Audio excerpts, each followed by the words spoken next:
capítulo de este podcast constitucional de todos los viernes que hacemos junto al Libro, la Escuela de Derecho de la Universidad San Sebastián.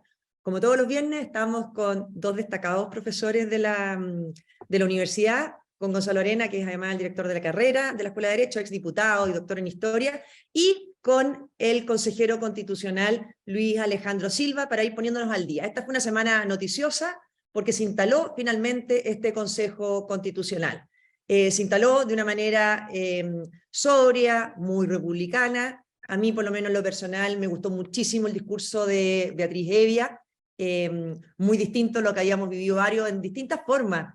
A uno cuando le preguntan cuándo fracasó la convención, yo siempre digo que el día que se instaló, porque ahí tuvimos a Elisa Loncón notificándonos a todo el país que Chile iba a ser plurinacional cuando ni siquiera partía el debate constituyente. Por lo tanto, un buen inicio, y quizás partir con eso, Luis Alejandro, que nos cuentes un poco qué pasó esta semana y sobre todo en qué están.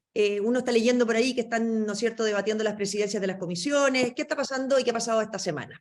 Bueno, efectivamente, después de la instalación, que es el nombre técnico, y de la aceptación, porque eso también para mí fue una novedad, yo esperaba que fuera un juramento o una promesa, que a veces se ofrece la alternativa, pero no, en este caso era aceptación del cargo. Ya aceptamos el cargo, se configura el Consejo. Primer paso era elegir a la mesa directiva, que en una sola votación designó a quienes ya conocemos como presidente y vicepresidente. Y ahora lo que corresponde, el segundo paso para darle operatividad al Consejo, es la definición de las comisiones, que son 4, esa cuestión está fuera de discusión, pero hay que definir cuántos van a integrarla, entendiendo que las posibilidades son relativamente estrechas porque hay un mínimo reglamentario de 12 integrantes por comisión. Es decir, ninguna comisión puede tener menos de 12, lo cual te da básicamente dos opciones: 3 de 12 y una de 14, o 2 de 13 y 2 de 12. Y en eso estamos, porque en el fondo lo que yo he podido percibir de las conversaciones con los demás jefes de bancada es que hay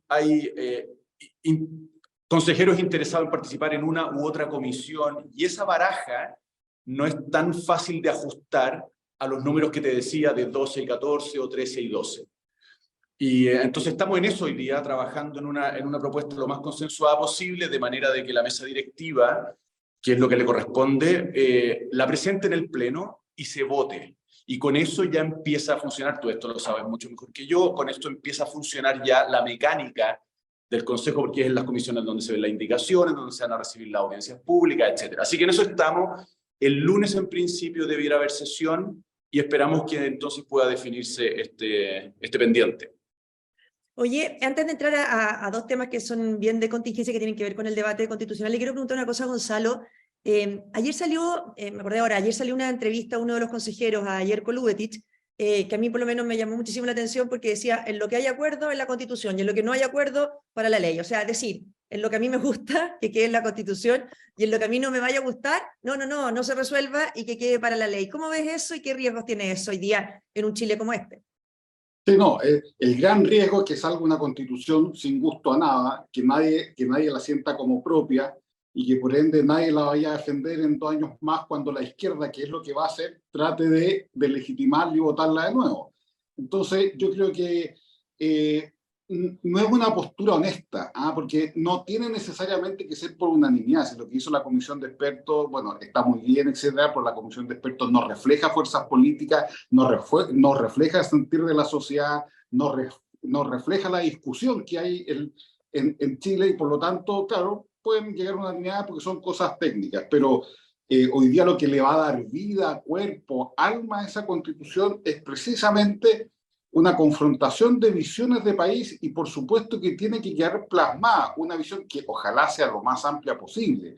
Pues no podemos tener una convención constituyente que tenga el derecho a voto del señor Jerko Lubetich, y por lo tanto lo que no le gusta a él pasa a ser ley. Eso me parece que es totalmente inaceptable en una convención constituyente. Yo creo que fue una buena señal también al inicio que transversalmente, o sea, desde Aldo Valle, obviamente que la Beatriz, todos dijeron que el texto de los expertos era un insumo, era un buen aporte inicial, un borrador, pero que obviamente no era el final.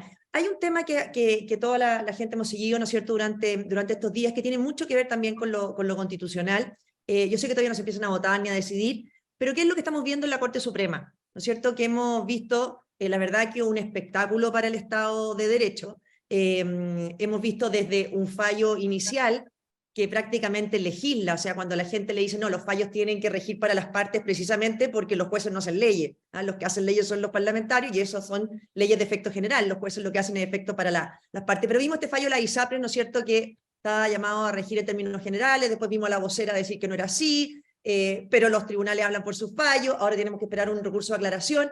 Todo este tema del activismo judicial, o sea, de los jueces decidiendo a través de sus sentencias, políticas públicas o prácticamente legislando, ¿qué implicancias tiene o cómo se puede abordar a futuro en una constitución? O si la manera en que está abordado en la actual era suficiente límite. ¿Qué está pasando con eso? ¿Cómo lo ves tú, Luis Alejandro? El tema es interesantísimo y muy pertinente para la discusión constitucional porque lo que está en juego finalmente, y el ejemplo de ISAPRE es buenísimo, es la separación de los poderes.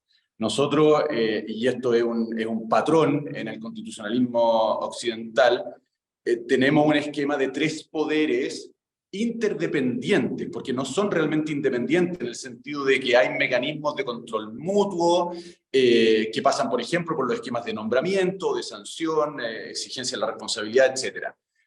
El caso de ISAPRE es un excelente ejemplo de cómo un poder puede terminar ejerciendo las funciones de otro poder. Como tú bien decías, el fallo de ISAPRE, y es un poco la polémica que se ha levantado con la vocería de Ángela Vivanco, que además renunció.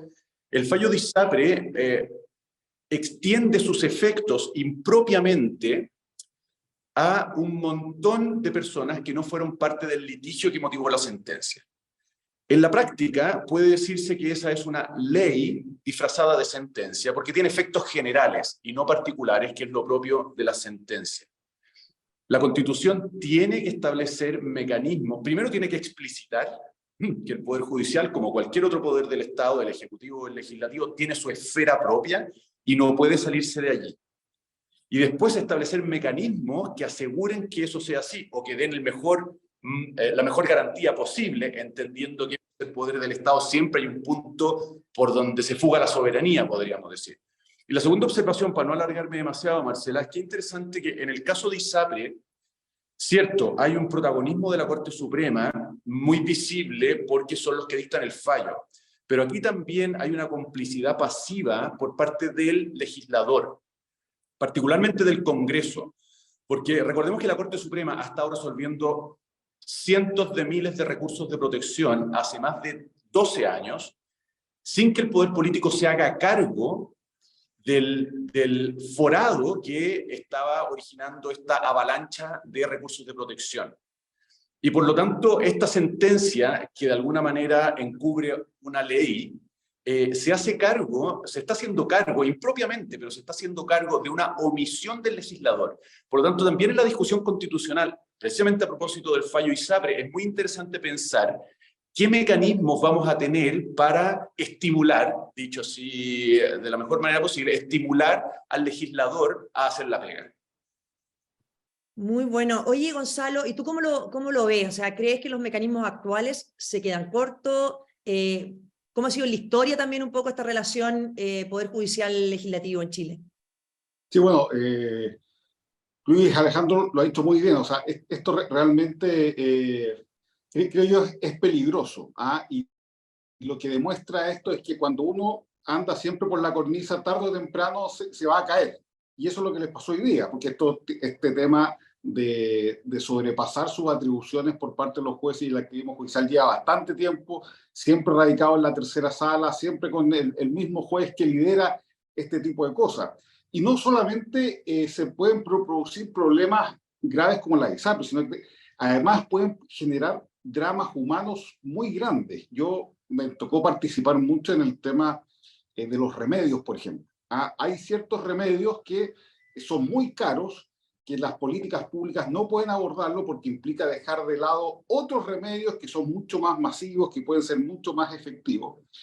Por eso se hizo la ley Ricarte Soto, etcétera. Pero hace un tiempo los tribunales han empezado a decir, mire, usted tiene que darle este remedio que me acuerdo todavía un caso que decían que era el remedio más caro del mundo, que era un remedio que costaba como 700 millones de pesos, etcétera, con una con una capacidad terapéutica cuestionable, muchos de ellos, esos casos patrocinados por los mismos laboratorios que hacían esos remedios, por lo tanto había toda una suerte como de complicidad, y lo que hacía la Corte es, bueno, el Estado tiene que otorgarle este remedio. Entonces lo que pasa es que ya no hay una política pública de salud sobre cómo vamos a enfrentar las distintas enfermedades, sino que quién llega primero al tribunal, quién muestra el caso más dramático, y eso va decidiendo las políticas públicas en Chile, y eso es dramático porque, como bien lo dijo la ministra Vivanco, ellos no estudiaron cuando dijeron este fallo, nunca estudiaron, ni vieron costos, ni vieron impactos, ni vieron cosas que son propias de las políticas públicas y no de los jueces.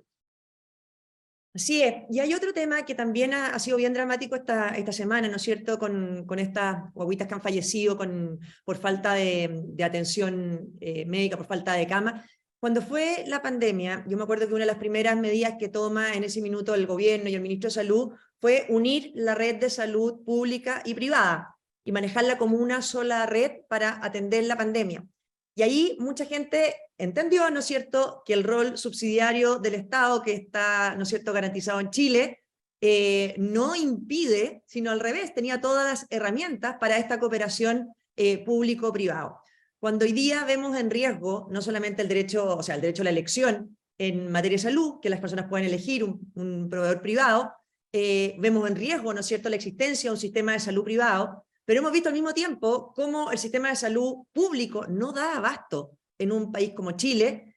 Con mayor fuerza se hace necesario preservar la salud privada. ¿Cómo has visto tú desde el punto de vista constitucional, Luis Alejandro, este debate? Porque efectivamente pone en el ojo la importancia de tener ambas salud de muy buena calidad y con la posibilidad que existe hoy de funcionar coordinada.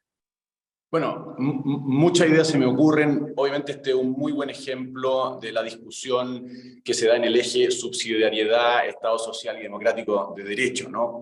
¿Cuánto debe asumir el Estado en la provisión de salud? Las bases, y esto hay que recordarlo, las bases que son como la matriz de este proceso constitucional, establecen que el Estado y los particulares concurrirán, ¿no es cierto?, o participarán ambos en la satisfacción de las necesidades sociales. Por lo tanto, en principio la Constitución no debería cerrarle la puerta a los particulares en ninguno de estos ámbitos: seguridad social, salud, vivienda, educación, etc.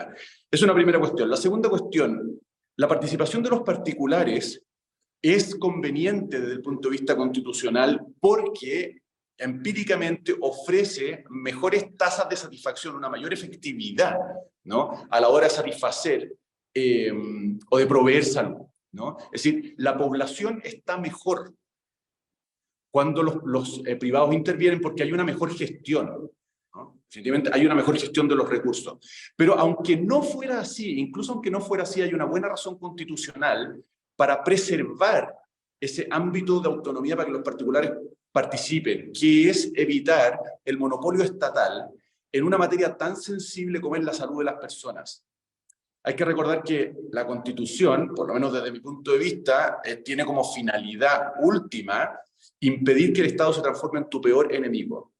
Si tú al Estado le das el monopolio de la salud, evidentemente que le estás dando una herramienta, una palanca tremendamente eficaz, ¿no?, para imponerse, ¿no? Y el hecho de que existan proveedores particulares de salud amortigua, ¿no?, amortigua el efecto que el Estado puede tener sobre la ciudadanía. Así que también por esa razón, constitucionalmente hay que velar porque los particulares puedan participar en salud, que es el caso que tú estabas describiendo, pero también educación, seguridad social, vivienda, preservación del medio ambiente, etcétera. Hoy día leía a Felipe Schwemberg, ¿no es cierto?, que es un intelectual bien destacado, Gonzalo, y ahí te quería preguntar, porque él decía, claro, Estado social y democrático de derecho, que es muy fácil que la gente se le olvide la parte y democrático de derecho, y si es democrático de derecho no hay ninguna razón para impedir toda la libertad, ¿no es cierto?, a los privados para poder participar en la provisión de derechos sociales y de bienes públicos. Dicho en simple, además, por una razón de eficiencia, como dice Luis Alejandro, y también de libertad. ¿Cómo lo ves tú, que además tienes también bastante experiencia habiendo trabajado en el Ministerio de Salud, asesorando por ahí? Sí, yo me acuerdo que en la comisión de expertos, uno de los expertos de izquierda decía que él no podía votar a favor de algo que constitucionalizara las ISAPRES, cuando le dijeron que había que establecer la elección entre público y privado.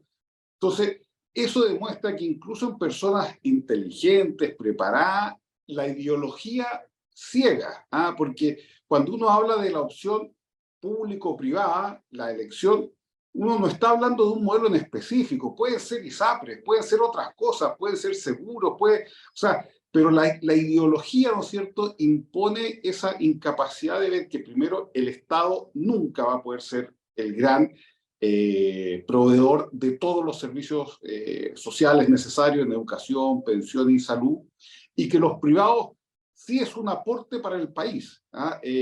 Independiente que uno se enoje que quizás con una forma en que ese mundo privado participa, existen muchas otras fórmulas en muchos otros países que hacen que haya una cooperación virtuosa. Entonces, yo creo que es importante que en la Convención Constituyente uno distinga bien lo que es la ideología contra un mercado específico, lo que es el principio básico, ¿no es cierto?, de que públicos y privados son los que solucionan los problemas de verdad cuando están coordinados, como tú mismo dijiste, Marcela, como vimos en la pandemia.